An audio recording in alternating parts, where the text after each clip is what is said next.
Bienvenidos a la entrevista especial de Multimedios del Caribe.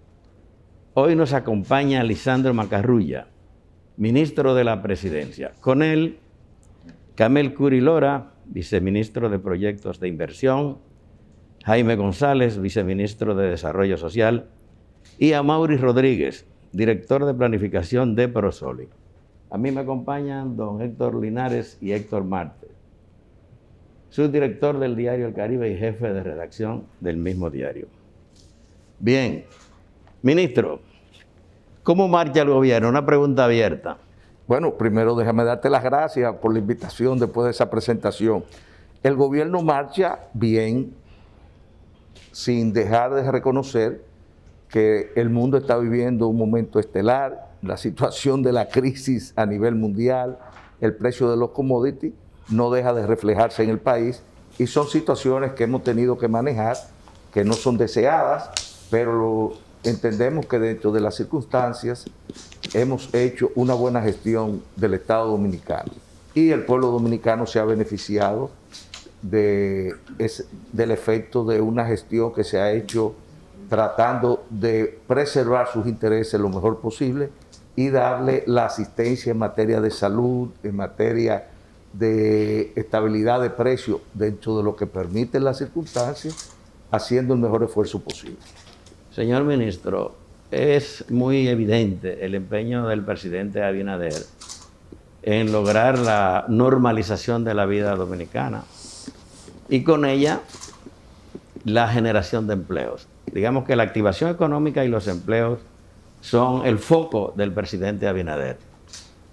¿Cómo medir resultados ya a 8 meses de gestión? Es decir, ¿qué se percibe que se ha logrado de ese afán del presidente? Bueno, hemos logrado una recuperación de la economía en todos los sectores por encima de las expectativas. A diferencia del turismo, que no ha tenido el crecimiento que deseamos, producto de que todavía la pandemia afecta a gran parte del mundo y los países que son de donde vienen nuestros turistas, todavía hay muchas restricciones y muchas limitaciones para ellos poder salir de los países. En la República Dominicana, si usted analiza los diferentes sectores económicos, hay muchos que ya están por encima de sus niveles prepandémicos. La industria de la construcción va por encima en el primer trimestre de lo que fue el primer trimestre del año 2019. Inclusive el primer trimestre del 2020, que no fue afectado por la pandemia hasta finales de marzo. O sea, yo creo que nosotros debemos sentir orgullo del empuje que ha tenido el sector privado, del apoyo que ha recibido el Estado Dominicano, de los empresarios dominicanos y otros empresarios extranjeros que han venido a invertir al país. Y lamentablemente nuestra principal actividad, que es el turismo, por factores exógenos no ha crecido lo que todos deseamos, pero hay un proceso que nos llena de optimismo y es la cantidad de reservaciones que ya se ponen en evidencia para las próximas temporadas y estaciones que le llaman temporada alta en el sector turístico. Hay reservaciones que nos permiten ver el futuro dentro de ese renglón con mucho optimismo. Una última pregunta dentro de este ciclo. Todo ese empeño, en alguna medida no se puede ver amenazado por lo último que ha ocurrido, que el propio presidente de la República ha reconocido que estamos ante un rebrote, sobre todo concentrado en el Gran Santo Domingo. Vamos a tratar de que eso no ocurra. Respecto al comportamiento de la pandemia, hay muchas incógnitas, aquí y fuera de aquí.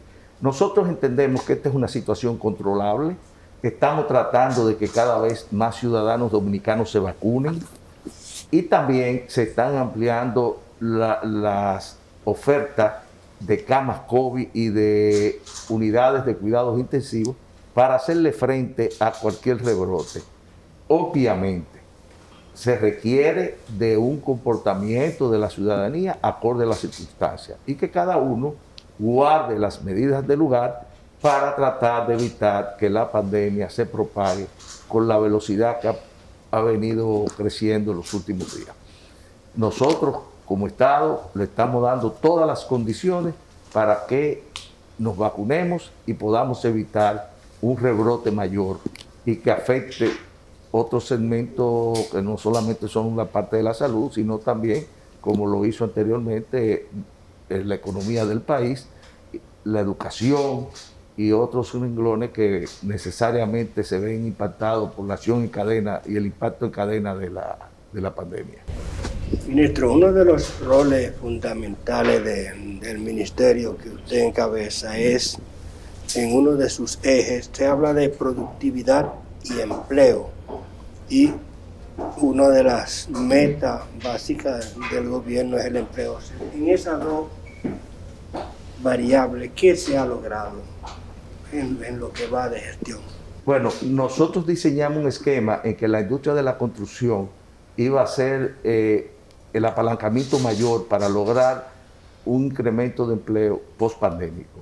Eso ha tenido su efecto. Y como lo diseñamos fue creando los estímulos suficientes para que el sector privado creara esos empleos.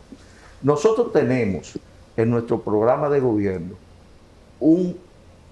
todo un esquema para crear, originalmente eran 600,000 empleos en los 4 años. Eso era antes de nosotros llegar al poder y antes de lo de la pandemia. Hoy en día estamos trabajando para crear 1,000,000 de empleos. Eso implica recuperar lo que se perdió en la pandemia, más un poco más de lo que habíamos previsto de los 600,000 empleos que íbamos a crear originalmente. Eso tenía también otro aspecto importante, y era que queríamos reducir el empleo informal en 3 puntos porcentuales, llevarlo de 53% que estaba en ese momento a 50%. Eso era en un periodo de 4 años. Ahora, la situación de la pandemia nos va a permitir inclusive recuperar empleo, crear más empleo con toda una estrategia que tenemos y reducir aún más la informalidad. Eso es en el periodo post-pandemia. Obviamente, hasta que no superemos todas estas situaciones, hablar de todos esos objetivos que nos hemos planteado nos va a costar un poquito de trabajo. Pero, ¿qué hemos logrado? ¿Qué es lo importante? Nos quedan por recuperar de los empleos que se perdieron en la pandemia unos 175,000 empleos, básicamente del sector turístico. Después sector industria, sector zona franca, separando industria de zona franca e industria local, el sector construcción y gran parte del sector servicio, con excepción de turismo y bares y restaurantes, ha recuperado la cantidad de plazas de trabajo. Eso yo creo que es un logro importante. Muchas sociedades no se pueden dar el lujo de hablar de esos indicadores con un desempeño tan importante como el que hemos tenido nosotros. Ahí estamos trabajando y nos hemos puesto, como le dije, una meta aún más ambiciosa de 1,000,000 de empleos en los 4 años adicionales. Precisamente usted, como ministro de la Presidencia, y además en su condición de jefe de gabinete, que fue un cargo que ejerció en la campaña, quizás puede tener una visión más amplia que la que pueda tener un funcionario de un área que solo maneje un área determinada. Entonces, usted tocó el aspecto que precisamente ahí va dirigida mi pregunta, que es el impacto de la pandemia en el programa de gobierno que ustedes diseñaron. Es decir, específicamente cuáles planes, cuáles acciones, cuáles programas quizá han tenido que aplazarse, no suspenderse, pero aplazarse debido a que cuando ustedes lo elaboraron, cuando elaboraron el programa, no existía este panorama, no existía el tema de la pandemia.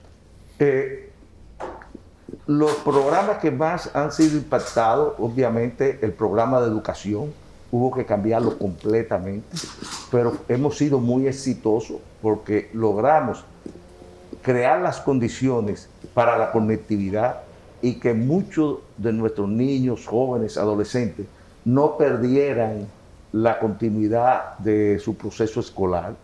Yo creo que ahí se cambió todo un programa que había diseñado y que vamos a tener que retomar cuando esto se normalice.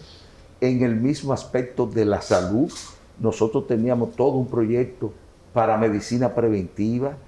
porque muchos de los programas orientados para otras enfermedades y otras actividades relacionadas con la medicina preventiva han tenido que posponerse y focalizar todos los recursos en el COVID, en el aspecto de la inversión en el programa de transporte masivo, que se iban a crear los corredores, o se van a crear los corredores, pero no hemos podido ir al ritmo de inversión, aunque el Estado no es que va a hacer la inversión, pero el Estado tiene que hacer crear una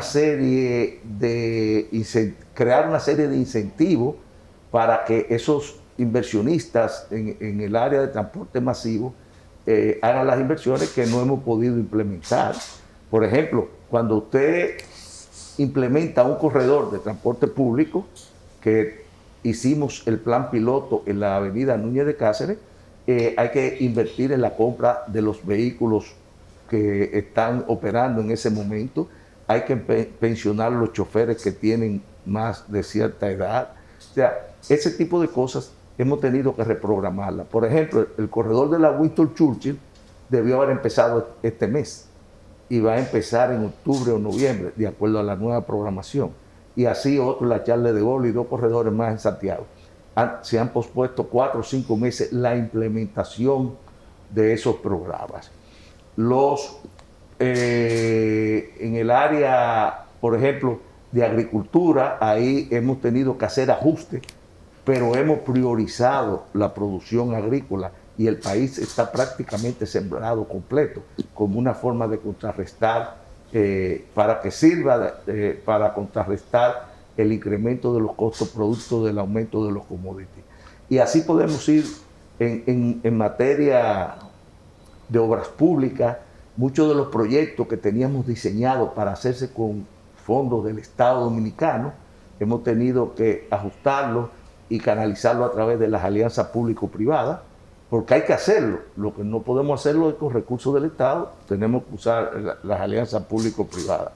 En materia de cultura, por ejemplo, teníamos el programa a nivel nacional de las escuelas de música en los pueblos, y esos recursos hemos tenido que canalizarlos para comprar vacunas y otras necesidades que nos impone la pandemia. Pero también el impacto que ha tenido la pandemia en la economía del país, sobre todo en los primeros hasta noviembre, octubre, noviembre, que los ingresos del Estado se redujeron.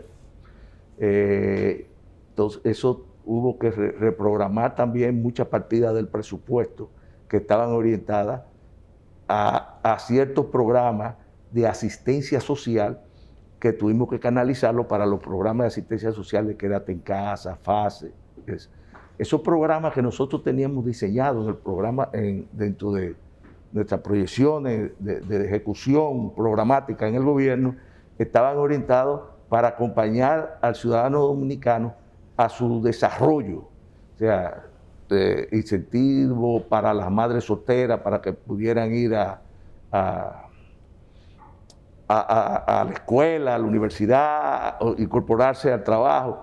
Todo eso se tuvo que reprogramar. Ahí está Prosoli, que ha tenido que hacer una reingeniería, que por cierto muy eficazmente lo han hecho, para tratar de compensar las deficiencias que nos generó la circunstancia de la pandemia. Quizá eso explica un tema, un aspecto de la situación que precisamente fue registrado por el Diario El Caribe ayer, de cómo ha descendido lo que es la participación del capital, las inversiones del Estado, del gobierno, en obras de infraestructura. Ni siquiera han llegado a los niveles deseados, de acuerdo con la misma proyección presupuestaria de este año. Así es. Nosotros estamos un poco por debajo de lo que proyectamos como inversión pública. Pero eso se va a recuperar, porque también hay algunos aspectos que han incidido ahí que no son solamente económicos, sino que encontramos muchas obras con algunos obstáculos legales. Habían, por ejemplo, en el área de construcción de escuelas, hay alrededor de 500 escuelas que estaban en una situación con un nudo legal, como le llamó el presidente, y es que habían agotado su presupuesto, que habían excedido el 25% que permite la ley adicional, y lamentablemente no podíamos darle continuidad hasta que no resolviéramos eso. Hay un anteproyecto de ley en el Congreso que va a permitir que continuemos esas obras, inclusive con los mismos contratistas que la tienen y demás, para poder tener la lista para el próximo año escolar. Pero estamos hablando de 500 establecimientos escolares. Eso es solamente en el caso de las escuelas. Eso mismo ocurre en muchísimas otras obras, y hasta que no resolvamos esos procesos legales no se le podrá dar continuidad. Pero tiene que ver mucho también con que hay quizás una ley de compras y contrataciones que no es todo lo ágil que debiera. Nosotros hemos sometido a partir de enero una serie de proyectos que están en su ciclo de licitación y que van a tener, se van a iniciar a partir de junio. Y los fondos para esos proyectos de inversión pública están. Hay otros que, como le dije anteriormente, se están trabajando bajo el esquema de la ley de alianza público-privada, y esos son proyectos de infraestructura muy importantes que lo vamos a hacer con la participación del sector privado. Pero tienen que agotar un proceso, porque esos son procesos transparentes, son procesos competitivos, donde los contratistas tienen que competir inclusive con contratistas internacionales. Yo le puedo poner uno que quizás es el más emblemático. Nosotros sacamos a licitación internacional 2 plantas generadoras en Montecristi, en Manzanillo específicamente, de cada una de 400 megas. O sea, vamos a tener 800 megas instalados a gas natural, y eso va a ser una inversión privada. Tenemos otros proyectos, por ejemplo, como la carretera Santiago-Puerto Plata, que es la primera iniciativa de alianza público-privada que empezamos a conocer, que también está en proceso. Es un proceso que, cumpliendo con la ley, debe tomar de 6 a 7 meses. Y en eso estamos. Se pusieron en el presupuesto de este año, empezamos en enero, vamos prácticamente ya terminando el 5º mes, y estaríamos iniciando algunas de esas obras entre julio y agosto. Todos esos obstáculos técnicos, legales y también del COVID, ¿podrían o se ha medido qué implicación tiene para un periodo de gobierno? O sea, esas obras, la mayoría están planificadas para el cuatrenio, ¿verdad? Perdón. El cuatrenio. Sí. ¿Qué puede? ¿Habrá tiempo para recuperar lo que se perdió o quedarían algunas cosas fuera? No, nosotros hasta ahora hemos hecho una revisión de todos los cronogramas, y si todo sale como lo estamos previendo, porque siempre está la incertidumbre del comportamiento que va a tener la pandemia, pero liberando esa incertidumbre, nosotros entendemos que todo va a caer dentro del periodo de este cuatrenio. Hay algunas que iban a ser concluidas quizás un año antes de terminar el periodo de gobierno del presidente Abinader, que van a ser terminadas a final del periodo, pero hasta ahora todas están dentro de los 4 años. Pero había proyectos en desarrollo que son precisamente por la herencia misma de la incumbencia, digamos, del Ministerio de la Presidencia, el ministro de la Presidencia, y de las cuales no se habla.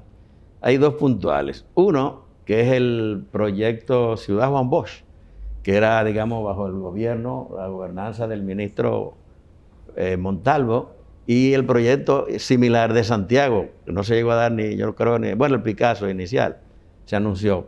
¿Qué plan tiene la presidencia de Abinader, el mismo ministerio a su cargo, con esos 2 proyectos? ¿Cómo va eso? ¿Cómo termina? Sí, yo te voy a dar la introducción y te voy a dejar después al ingeniero Camel Curi, que es precisamente el que coordina esos proyectos. En la ciudad Juan Bosch, nosotros hemos acelerado el proceso y eso marcha a buen ritmo. Ahí no hay ningún tipo de problema. Al contrario, nosotros tenemos como meta terminar las 25.000 viviendas que fueron programadas a construirse ahí. Y a la fecha solo se han construido 7.000, ¿verdad, ingeniero? O sea que falta mucho, faltan 18.000. Sí, pero estamos hablando con los contratistas y tenemos ese objetivo. En Santiago, que no había empezado y ni siquiera los terrenos habían sido pasados. El anuncio nada más. Sí, que no habían ni siquiera los terrenos pasados, son terrenos del Estado y no habían sido transferidos a la unidad, al fideicomiso que maneja Ciudad Juan Bosch, ¿verdad? Sí. Es ahí, vamos a utilizarlo para desarrollar, y ya hicimos la inauguración, el programa de vivienda Mi Familia Feliz. Entonces yo le voy a pedir, Osvaldo, que me permita a Camel Curi que abunde, y al ingeniero, bueno, ellos tres precisamente tienen roles protagónicos en ese proyecto. Es, digamos, el plan de vivienda Familia Feliz, es, digamos, la versión del gobierno Abinader acerca del desarrollo inmobiliario para la República, sobre todo enfocado en clases de muy bajo ingreso y en situaciones de vulnerabilidad. Sí, el caso de la ciudad Juan Bosch, tal y como dice el ministro Macarrulla, perdón. El caso de la ciudad Juan Bosch, tal como dice el ministro Macarrulla, era una ciudad que se construyó en las afueras de Santo Domingo, en el cual el proyecto era de vivienda de bajo costo. Nosotros ahora lo que hemos ampliado, lo que fue el rango de vivienda de bajo costo. La vivienda de bajo costo la hemos ampliado. Eran viviendas de 2.5 millones, la de Ciudad Juan Bosch. No, llegaban hasta 3.8. Bueno, esa era la más alta. Sí. Pero iban habían hasta de 1.5. Sí. 2 millones y 2.5, y lo más caro, con baja demanda, era 3 millones. Exactamente. Entonces, nosotros lo que hemos hecho es que hemos desarrollado un plan nacional de vivienda, que es el Plan Nacional de Vivienda Familia Feliz, lo cual nosotros lo que hemos hecho es que hemos incorporado lo que son las viviendas de índole social, que eso no existía, a través de un plan de accesibilidad a la vivienda, y en vez de hacer un punto, como el caso de la ciudad Juan Bosch Santo Domingo, nosotros hemos ampliado el programa, el plan a nivel nacional, a todos los municipios. ¿Y cuántas se aspira a construir mediante nosotros ese aspiramos plan? en el primer año llegar a 11.000 viviendas, y en los años sucesivos llegar a unas 17.000 viviendas. Por año. Por año, sin contar la ciudad Juan Bosch. ¿Y cuáles serían las características de esas viviendas? Viviendas sociales, estamos hablando Pero de viviendas sociales no me dice nada. ¿Cómo serían? Sí, cuando hablamos de viviendas sociales son viviendas por debajo de 2.2 millones, en tres rangos: viviendas de unos 850.000 pesos, viviendas hasta 1.4 y viviendas hasta 2.2 millones, que son viviendas que tradicionalmente se le hacía muy complicado a la familia poder adquirirla por los niveles de ingresos. Eso nosotros lo que hemos desarrollado un plan nacional en donde todas las familias, desde de bajos recursos, o sea, de clase media hacia abajo, tengan la accesibilidad mediante un programa, un plan nacional. No hacer focalizado en un solo punto, como es el caso de la ciudad de Juan Bosch, sino generalizarlo a nivel de todos los municipios a nivel nacional. Hoy en día hemos abierto en 9 municipios proyectos, y en los próximos días estaríamos hablando de abrir unos 10 municipios adicionales. Según he escuchado, o he leído, ustedes aspiran a impactar las 32 provincias de la República. Sí. Sí. Me gustaría saber, por ejemplo, un ciudadano común, una familia que califique, ¿cómo identificarla? ¿Cuáles serían las condiciones? ¿Y qué tendría que hacer para accesar a ese plan? Muy sencillo. Lo primero es que la institución Prosoli, que es una institución ya que tradicionalmente realiza una serie de ayudas del Estado, tiene una base de datos bastante amplia. Esa base de datos ya es la primera base que nosotros estamos utilizando como esquema de referencia a las familias. Ya hay más de 1 millón de familias que ya están preevaluadas. Lo segundo es, nosotros hemos abierto una página, que es la página www.familiafeliz.gov.do, a través de la cual las familias interesadas en viviendas pues aplican, llenan su formulario, inmediatamente ese formulario se procesa. ¿Y a dónde deben ir a llenar ese formulario? No, en línea, primero en línea, y en adición a eso están todos los centros de Prosoli a nivel nacional, que son cerca de 40.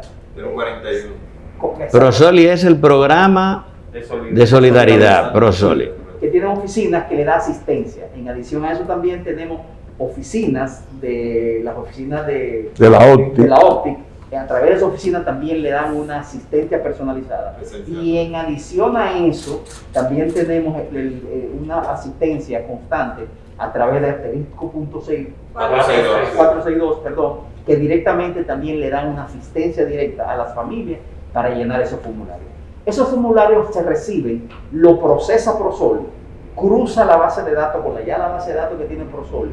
Ahí quizás le da un poquito más de explicación sobre eso, y se seleccionan ya las familias a los diferentes proyectos.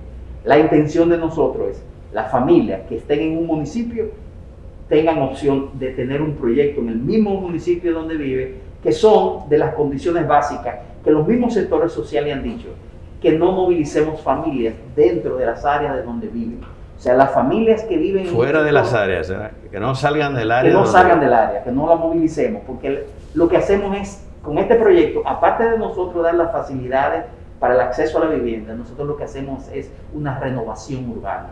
Transformamos los municipios, transformamos los barrios de manera tal de que nosotros convirtamos en barrios inseguros a barrios seguros con viviendas dignas, con todos los servicios de ley y con una vivienda que están acorde a las necesidades de la ¿Y la inversión? ¿Cómo se va a canalizar? ¿Cómo va a ocurrir eso? ¿Quién va a invertir? La inversión es a través del sector privado y financiamiento de la banca, con lo cual nosotros hemos muchos acuerdos. Son proyectos desarrollados 100% con el sector privado, por lo tanto, esos proyectos tienen condiciones totalmente igual a un proyecto desarrollado en cualquier otra zona. Tiene su título desde el inicio. ¿Y están los terrenos identificados en cada sitio o están en la búsqueda de los terrenos? Nosotros tenemos ya identificado más de 80 terrenos a nivel nacional. Lo que pasa es que estamos armando los proyectos. Ya arrancamos, como decía, 9 proyectos, vamos a arrancar 10 más en los próximos días y vamos a ir sucesivamente arrancando proyectos hasta que nosotros logremos abarcar la población. Nosotros tenemos proyectos en ciudades de distancia, como el caso de Dajabón, en el caso Loma de Cabrera. Asua también tiene uno. Que estamos hablando de proyectos, en un lugar hay 40 viviendas, en otro hay 80. ¿Y la asociación con el sector privado, cómo se materializa? La inversión es del sector privado. Nosotros lo único que hacemos es darle las facilidades a las familias para la adquisición. Entonces ustedes no buscan terreno, tienen que buscarlo el que quiera desarrollar. Los dos.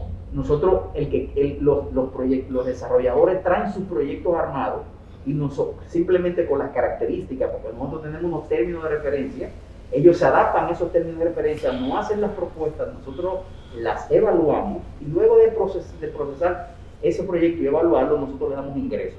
Pero por otro lado, nosotros también estamos detectando terrenos, tanto terrenos del Estado como terrenos privados que vienen a ofrecernos, en donde hay invasiones, en donde vive mucha gente, y en esos mismos terrenos estamos armando proyectos, se lo entregamos al sector privado para que lo desarrolle. Es un proyecto totalmente desarrollado por el sector privado, como le decía, con título, ley de condominio, procesos de aprobación legales como obras públicas, medio ambiente, los ayuntamientos, que cumplan con todas las de la ley y que son financiados por la banca, tanto la banca tradicional, las asociaciones de ahorros y préstamos, las bancas MIPYME, como también las cooperativas. Nosotros hemos hecho una alianza a nivel nacional, por eso es un plan nacional, que nosotros lo que estamos pensando y esperamos que este plan sea sustentable en el tiempo, independientemente de los gobiernos. Porque realmente es un plan, como lo han hecho la mayoría de los países a nivel de Latinoamérica, sustentable, porque es a través del sector privado. El Estado es un facilitador a la familia y para eso, ¿cómo se logra esa accesibilidad? Yo pienso que quizás Prosoli nos puede dar un poco más de explicación del proceso interno de cómo lo hace. Por Prosoli va a hablar Amaury Rodríguez, director de planificación de Prosoli. Amaury, antes de que empiece Amaury, si ustedes me permiten, claro, yo quiero precisar algunas cosas. Primero, este plan no excluye lo de Ciudad Juan Bosch. Ciudad Juan Bosch sigue bajo el esquema original e inclusive lo estamos impulsando aún más. Y no detiene ninguna otra iniciativa de vivienda que esté desarrollando el Estado por el INVI y demás. Aún en lo de Santiago sigue bajo el esquema Ciudad Juan Bosch. Lo de Santiago ¿Habrá no, modificaciones? no, porque ese nunca ha empezado, ese nunca ha sido Ciudad Juan Bosch, porque ni siquiera los terrenos lo tenía. El Ciudad Juan Bosch existente sí continúa igual. El de Santiago se transforma en esto. Y otro aspecto importante que lo dijo el ingeniero, y es bueno que reiterarlo, esto no compite con el sector privado. Esto es desarrollado por el sector privado. Al contrario, se le está creando un mercado adicional al sector privado que no lo tenían, que son la gente de ingresos bajos que no podían accesar a una vivienda. El mecanismo de cómo se va a accesar ahí, Prosoli, por favor. Pero antes continúe. de que él explique cómo interviene Prosoli, hay un detalle con este plan que en el que su intervención ahora me hizo recordar. Yo lo vi a usted firmando un convenio con las Fuerzas Armadas que involucra al INVI. ¿Cómo va a participar el INVI cuando también se habla de crear un ministerio de vivienda en todo esto? ¿No forma parte el INVI de todo esto? Sí, mire, yo en el acuerdo que se firmó con las Fuerzas Armadas no participó el INVI. Es un acuerdo que firmó el proyecto del Plan de Vivienda Familia Feliz con las Fuerzas Armadas para que los militares que por su nivel de salario califiquen con los parámetros que le va a decir Prosoli, puedan accesar al programa. Entonces el INVI no forma parte No, en ese acuerdo no. El INVI tiene sus programas de vivienda de bajo costo y muchísimas que sigue otras. por su cuenta. Sí, son proyectos Esto diferentes. es de la presidencia, entonces. Esto es un proyecto de la presidencia directamente. Y es un proyecto para ese mercado de vivienda de interés social. Prosoli. Cómo no, siguiendo entonces en esa misma línea que te comenta el ministro Macarrullo y los viceministros, básicamente nosotros hemos diseñado en Prosoli 3 grupos de enfoque, como lo son los hogares monoparentales, los hogares extendidos y los hogares nucleares. El mismo es una extrapolación de la situación sociodemográfica actual del país. Y también fue una exploración de la base de datos de más de 2 millones de hogares que tiene el Sistema Único de Beneficiarios, que categoriza el índice de calidad de vida en República Dominicana. Esencialmente nosotros trabajamos con los denominados ICB1 e ICB2, pobreza extrema y pobreza moderada. Entonces nosotros identificamos estos 3 grupos de incidencia, los hemos llamado 3 grupos de enfoque. Dentro de esos 3 grupos de enfoque, nosotros hemos diseñado un sistema de puntaje transversal para todos los grupos, que prioriza, entre otras cosas, el grupo etario, prioriza también la situación demográfica de ese hogar, tales como niños y niñas en el hogar, menores de edad, que van desde 0 a 5 años, de 11 a 18 años, etc. Personas adultas en el hogar también hemos identificado que tienen un puntaje. También si tienen o no alguna situación de discapacidad el solicitante y si también la tiene alguno de los miembros del hogar. De igual manera se ha priorizado si está categorizado por el Sistema Único de Beneficiarios con índice de calidad de vida 1 y 2, que son de los mayores grupos de interés de Progresando con Solidaridad. Y en adición a eso también ya entra lo que son los componentes que tiene como tal Prosoli. Entre ellos mencionamos el empoderamiento económico de la familia, creación de capital humano y cohesión social. Entonces estas familias reciben no solamente el hogar como tal, sino un acompañamiento constante, como lo es el acompañamiento de carácter para la inclusión financiera. Es decir, le servirán los programas Bonoluz, Bonogas y todos estos servicios. Sí, los programas a los adquirientes. Ahí me explico, correcto, sí. Ellos no estarían, las familias que adquieran, no estarían perdiendo sus beneficios en ese sentido. Ahora bien, el programa tiene y se está diseñando en conjunto con otros organismos nacionales e internacionales una graduación, lo que hemos llamado una especie de graduación de las familias. Hay que saber que el ICB es afectado o imputa mucho allí, mayormente también las condiciones del hogar estructurales, si el piso es no de tierra, si las paredes son de cemento o no, qué tipo de techo tiene, los accesos a servicios que tiene el hogar. Entonces, a una familia acceder a una de estas viviendas ya está de por sí incrementando bastante su índice de calidad de vida. Ya luego la intervención es más respecto a la educación y respecto al seguimiento que tengan estas familias al interno de ese hogar. Entonces, con esta vinculación a este programa, estaremos hablando de que muchas familias real y efectivamente estarían saliendo de la pobreza en conjunto con la demás actividades de las que estamos mencionando. Con la comprensión y la tolerancia de los compañeros, hay un punto que yo tengo que abordarlo necesariamente. ¿Qué va a pasar con la unidad de readecuación de barrio en torno urbe, que también tiene que ver con la presidencia, que tiene una dirección, pero que interviene en estos momentos, o viene interviniendo, un área crítica de lo que es la margen occidental del río Sama, y que también tiene que ver con los otros entornos que tienen ciertas características como las ha identificado el distinguido Amaury Rodríguez, director de planificación de Prosoli? Urbe continúa operando exactamente igual y de forma muy integrada a este proyecto. Nosotros vamos a tener que desarrollar muchas de estas viviendas para esas familias que están en el borde del río Sama y de otros ríos, porque el programa de saneamiento que tiene Urbe para el río Sama contempla desmovilizar mucha de esa gente de la vivienda que tienen hoy, y se va a hacer a través de este mecanismo.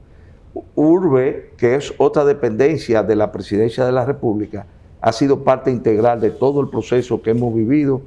Es prácticamente el brazo técnico, porque nosotros no hemos creado una nueva unidad para construir y manejar construcciones, y ellos han sido la parte y el soporte técnico en el aspecto constructivo en este proyecto, así como lo ha sido Prosoli en la parte de manejar los temas sociales. Sí, quizás solo ampliar ahí de que Urbe es el brazo ejecutor de los desarrolladores, así como los beneficiarios van a realizar un formulario que va a Prosoli. Urbe va a ser la entidad que va a recibir los proyectos que los desarrolladores van a presentar, porque esa ha sido la actividad de Urbe, hacer remozamientos de barrios, organizaciones de barrios. Entonces ellos van a evaluar los proyectos de los desarrolladores como una primera instancia. Identifican sectores también. El Ministerio de la Presidencia tiene otros proyectos también de importancia, y quizá uno de los más relevantes, de mayor impacto, es el 911, que en estos días se ha hablado algo a propósito del aniversario de la entidad, se ha hablado algo de los planes de expansión que parece que se mantienen, sobre todo la parte fronteriza. Me gustaría que nos diera detalles sobre eso, pero sobre todo también tocar la parte de los cuestionamientos en este momento al programa, si se está haciendo algo sobre eso. Se está hablando específicamente de mayores tiempos de duración, o sea que el servicio no está llegando a tiempo, y se han mencionado casos específicos. Los ataques que ha recibido el 911 son puramente políticos. Es un manejo político de una situación irreal. Le voy a decir irreal porque los tiempos promedios de llegada han bajado 2 minutos con relación al promedio que hubo hasta el mes de agosto pasado, cuando nosotros asumimos la dirección del Estado. Después que asumimos el 911, se han incorporado 4 provincias adicionales que habían sido marginadas por la administración anterior. Esos son San José de Ocoa, Atomayor, El Ceibo y otra provincia. Son 4. Y tenemos en programa este año llegar a las 7 provincias fronterizas que no tienen 911. Ya ese proyecto está en marcha. Ese es un proyecto que, a pesar de la crisis, no hemos quitado de programación. Se ha retrasado un poco porque tenemos que importar ambulancias, motores, carros para la policía, y la disponibilidad inclusive de transporte en varios meses se redujo, pero ese proyecto se concluye este año. Hoy en día nosotros abarcamos el 94% del territorio nacional. Cuando llegamos solamente tenía una cobertura de 86% del territorio nacional. O sea que no hay una situación como la que se ha venido planteando.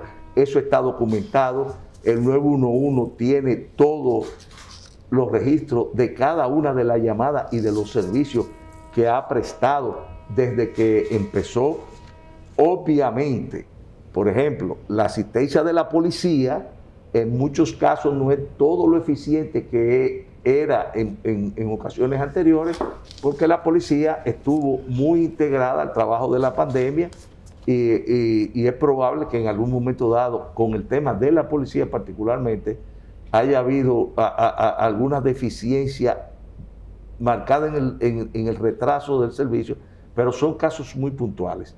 Hay un caso que sonó mucho porque ocurrió en una cabina de radio recientemente y ahí se demostró, primero, que llegó en 15 minutos la ambulancia, dicho por ellos mismos, y segundo, que lamentablemente ya no había nada que hacer cuando la ambulancia llegó porque ya había fallecido la persona. Todo eso se comprobó, se puso en evidencia, porque todo lo que se hace en el 911 y todo lo que se habla con el 911 hay un registro. Eso nos permite darle seguimiento a cada caso. Y también eso ha permitido colaborar con muchísimas agencias oficiales que luchan contra el crimen y demás para poder identificar, por ejemplo, un accidente, la cámara del 911 provee los videos, seguimiento a un delincuente, a un asalto, algo, y todo eso se logra con el sistema de cámara que tenemos desplegado a nivel nacional.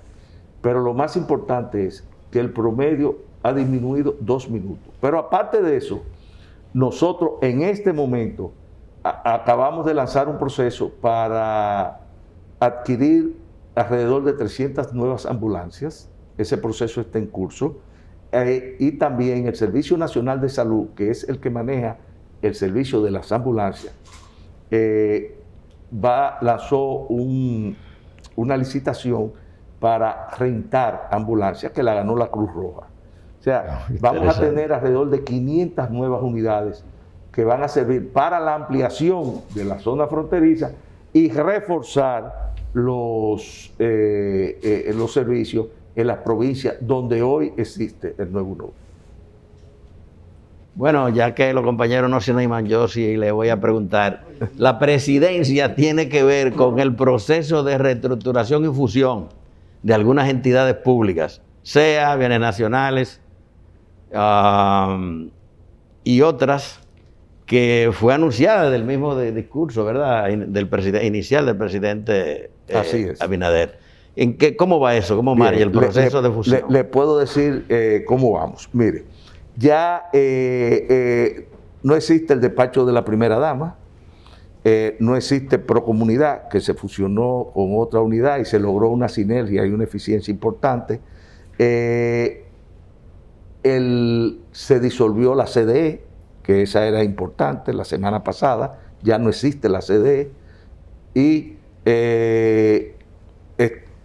en los próximos meses, los próximos días vamos a someter ya un anteproyecto de ley para disolver el CEA, y ya se tiene inventariado todos los activos del CEA que van a pasar a bienes nacionales. Y el CEA ¿seguirá siendo bienes nacionales? Sí, bienes nacionales.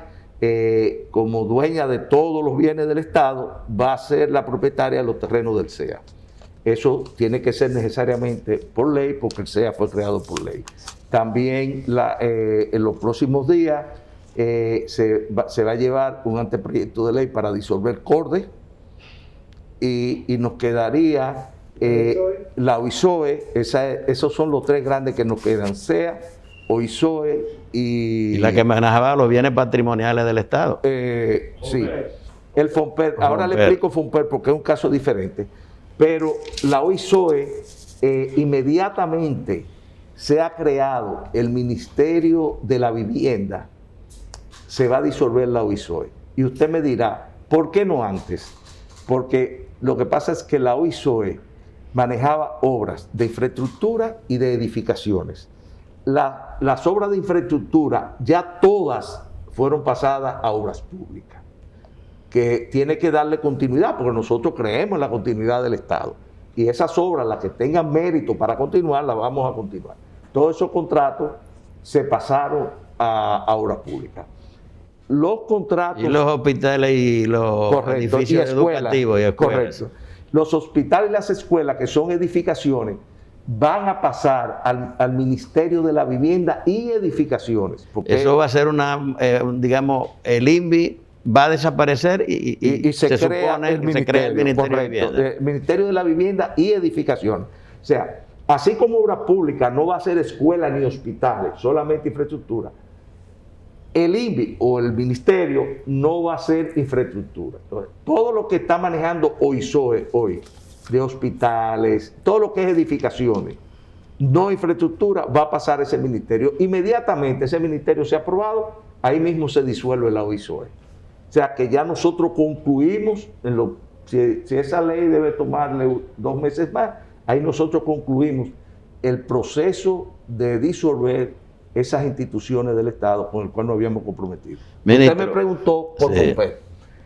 La transformación más importante del FONPER se hizo, que es el uso de los recursos que recaudaba. Porque como usted dijo, el FONPER lo que manejaba las inversiones del Estado en las empresas. Lo que recibía el Estado de las inversiones de las empresas que habían sido capitalizadas. No, gestiona la inversión del Estado en esas empresas porque los representa y recibe los beneficios. Bueno. Esos beneficios se mal usaban. Hoy en día, por ley, esos beneficios van a la cuenta única del Estado y de ahí ingresan al presupuesto. Ahora se va a transformar en una tenedora de acciones, que es lo que es. Eso va a tomar un poquito más de tiempo porque es un trabajo que hay que hacer con cada una de las empresas donde el Estado es accionista. Pero ya se controló lo más importante, que es el uso de los dividendos que recibía el Estado por esa participación accionaria. Se nos acaba el tiempo, señor ministro Macarrulla, y faltan muchas cosas, pero una última pregunta que yo sé que usted la va a responder en pocas palabras. Usted viene del sector privado, esa es la realidad, no es un político tradicional. ¿Cómo se ha acomodado ejerciendo el poder? Realmente es un proceso difícil de asimilar, porque uno está acostumbrado a otro esquema de trabajo, pero yo me siento muy cómodo en el sentido de que, primero, tengo un presidente que me inspira a trabajar con el mismo entusiasmo que él le pone a las cosas. Coincidimos en la visión nuestra, coincide mucho, pero más que todo, yo creo que he tenido la oportunidad de servirle a mi país en un momento crítico. Hemos vivido situaciones muy difíciles, estamos viviendo situaciones muy difíciles en muchos órdenes. Salud, la consecuencia de la crisis económica y en la parte de la transformación del Estado, sobre todo en la parte de transformar la gestión en una gestión productiva, moral y apegada a la ética y a la transparencia. Me siento muy contento de formar equipo con doña Milagro Ortiz Bosch, con Luis Abinader y con muchos de los funcionarios que conforman este gobierno. Lisandro Macarrulla, ministro de la Presidencia, muchas gracias por aceptar nuestra invitación, lo mismo que a sus acompañantes, Camel Curi Lora, viceministro de Proyectos de Inversión, a Jaime González, viceministro de Desarrollo Social, y a Mauri Rodríguez, director de Planificación de Prosoli, y a los compañeros don Héctor Linares y Héctor Marte, que me han acompañado durante esta conversación, y a los amigos de CDN que han estado siguiendo el diálogo con el señor ministro de la Presidencia, Lisandro Macarrulla. Pásenla bien.